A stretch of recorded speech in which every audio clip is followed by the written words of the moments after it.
I want to share a technique called havening, which is very, very useful for people who have like post-traumatic stress, phobias.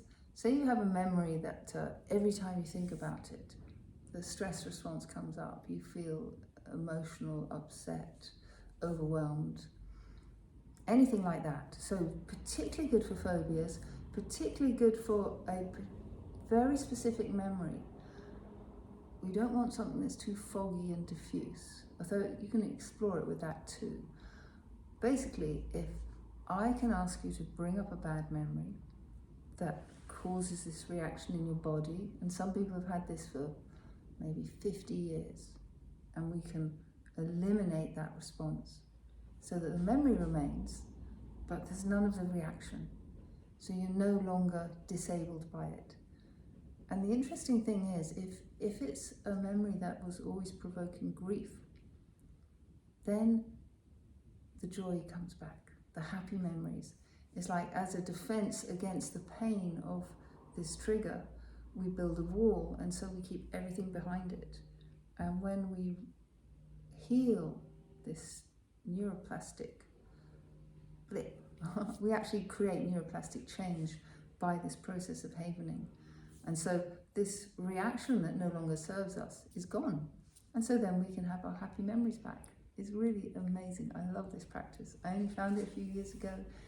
The Chinese knew something of it because they used lateral eye movements almost as a windscreen washer to remove sad childhood memories in a practice like the healing sounds. S for the lungs, sadness. I digress, but I had to share that. So let's look at havening. Don't go straight to the worst, most traumatic thing that you have. Try to start with something a little less troubling. Maybe you just would not like a spider, a spider in your bath. The thought of a spider in your bath is like, oh, I'm getting out of the bathroom quick, I'm running the other way, or a mouse, or phobias are really easy. Or just something as soon as you touch on it, your body reacts. Tight throat, tearful eyes, anger, something. And you don't want to talk about it. It's just a quick check-in. There's the trigger. I'm going to pull it, even though I don't normally. The last thing I'd want to do, I'm going to pull that trigger. Give it a number in terms of reactivity. Is it a 10 or is it a 1? 1 is next to nothing. 10 is like I'm in pieces. Okay. And then straight away, I'm going to take you on a journey, and I'm going to be talking to you about walking through the woods, going on the beach. I'm going to be asking you to move your eyes in different ways. I'm going to be asking you to create slow delta waves in the brain by stroking yourself. And you can either stroke yourself like this, which is one I prefer, from the top to the bottom. Your arms are crossed over your heart so you can bring up an inner smile. Try and do this. Find an inner smile, a kindness, maybe as if you're stroking a dog or a cat. We're going to do this movement throughout. If this troubles you in some way, you don't like it, or perhaps you find for you it feels really nice down here but not up here, trust your intuition. Let's really stay where it's nice. But you can also create these slow waves across the brain by rubbing your palms. Gently, gently rubbing your palms. If we do it for a long time, we get really sleepy. Delta waves are slow, undulating waves. They're really soft. So if you were in a triggered place of they help soothe the brain. Another thing that can create these waves is stroking softly all over the face. This is why if you stroke across the brow, little children go to sleep. And the neck, very soft, very kind. This is also creating those waves. And then I will ask you, while you keep the waves going, to move your eyes while you keep your head still. Left, right, left, right. And I'll make you do that maybe 20 times or so. And I'll make you count out loud. So basically, we're activating different parts of the brain. I want you to be speaking out loud in a voice that I can hear, if you were here. I want you to be counting 1 to 20. You can go to 30 if you want. as you either imagine you're going through this walk in the woods with me, or you can even get up on your feet and do a walking meditation, feeling your feet as you imagine being in the woods. And I'll probably do that on this carpet.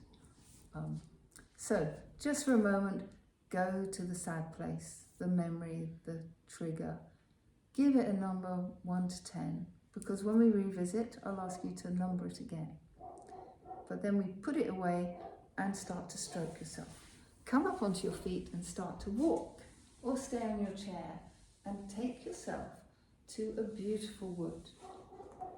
And feel yourself approaching the edge of the wood and choosing a footpath through it. And you're stroking down your arms all the time. And you feel yourself going into this wood. And you start to count out loud, 1 to 20. Now it doesn't really have to be in time with your steps. I just want you to be counting as you walk through the woods. 1. If you're doing a walking meditation, it'd be very slow. 2, like this. 3, 4, 5, 6, 7. And you can smell the earth beneath your feet. And the first leaves are falling and fluttering through the air. You keep counting. And you can hear birdsong and a soft light filtering through the trees. It's mixed. There's some pine trees and all kinds of deciduous. And you can hear a squirrel scrambling about in the bark. And by now you've probably got to 20. And you stop walking. You open your eyes, if you've been sitting just imagining. Keep your head still and move your eyes left, right, left, right. Keep stroking. I sometimes forget when I'm doing this. Keep stroking and move your eyes left, right, left, right, left, right, left, right, left, right, left, right, left, right, left, right. Windscreen wiper, swish, swish, breaking neural connections. Very clever stuff. Okay, now I'm going to ask you to count out loud again. Imagine you're walking on the beach. 1, 2, keep stroking. 3, 4, 5, 6, 7, 8, 9, 10. Sand between your toes. Seagulls making a racket. They're after your ice cream. They always come after the ice cream. And you see the waves just crashing on the beach, crashing and rolling up the sand. And there's a breeze upon your face. You love to be on the beach and just look out over the sea, far into the distance. There's a ship on the horizon. But you bring your awareness back down to your toes and your feet, and you see there's shells, pretty little shells in the sand by your feet, all different colours and shapes, like treasure. And you move about and you're still stroking your arms, and you're counting out loud, and you keep counting out loud until you get to 20.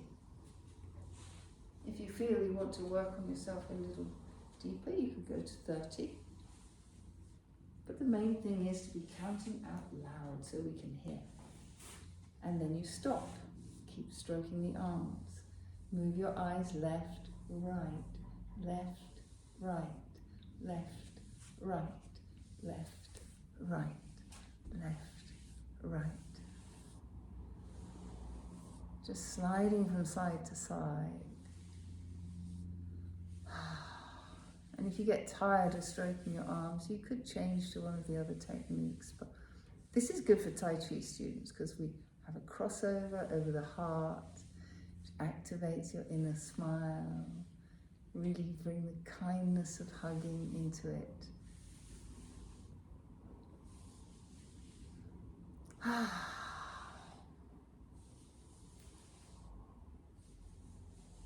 Left, right with your eyes, left, right with your eyes. Keep going left, right. Okay, and then keep stroking your arms, but perhaps close your eyes if you don't want to walk around. And then again start to count 1 to 20 out loud. And this time, let's imagine you're at the top of the steps. Long staircase leading down into a beautiful garden. And you can see all kinds of rose bushes and beautiful trees, a little pond down in that garden. And you're going to count out loud as you go down the steps. 1, 2, 3. You can feel the sunlight falling on the top of your head and the shadow falling in front of you. 5, 6, 7. Making your way down the steps, feeling the stairs and the handrail, and looking ahead into the garden. Such a beautiful garden. 10, 11, and you keep stroking and you sense and smell the honeysuckle. What a surprise. You hear the birds singing. It's your blackbird that comes every night. There it is. Perhaps there's a dog running around the garden, if you like dogs, or cats. Just let your imagination take yourself somewhere lovely. 15, 16, 17, 18, 19, 20. Once again, keep your head still. Move your eyes left, right, left, right, left, right, left, right, left, right, left, right, left, right, left, right, left, right, left, right, left, right. Swish, swish. Then just revisit your memory. Just briefly. Notice the arousal in the body and give it another number. And I've seen students literally go from a 10 to a 0. That's not the most common. I'd say most common is people wouldn't even go to a 10 on their first try. They'd start with a 8 or a 9 or 7, but they'll come down to a 3 or 2 or 0.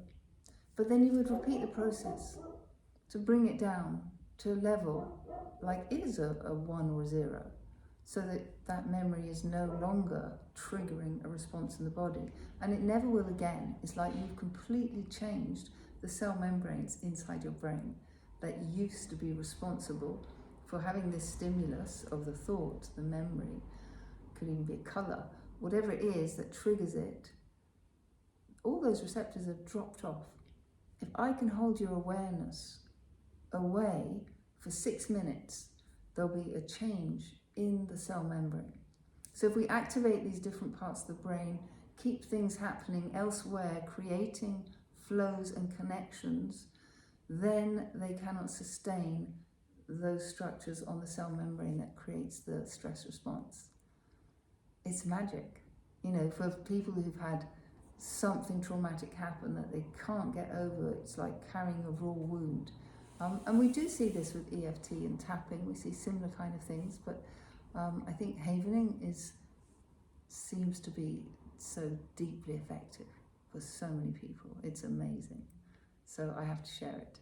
And then if those who find it works for you, instinctively you start sharing it to others, and we get a ripple effect where healing starts to spread everywhere you go.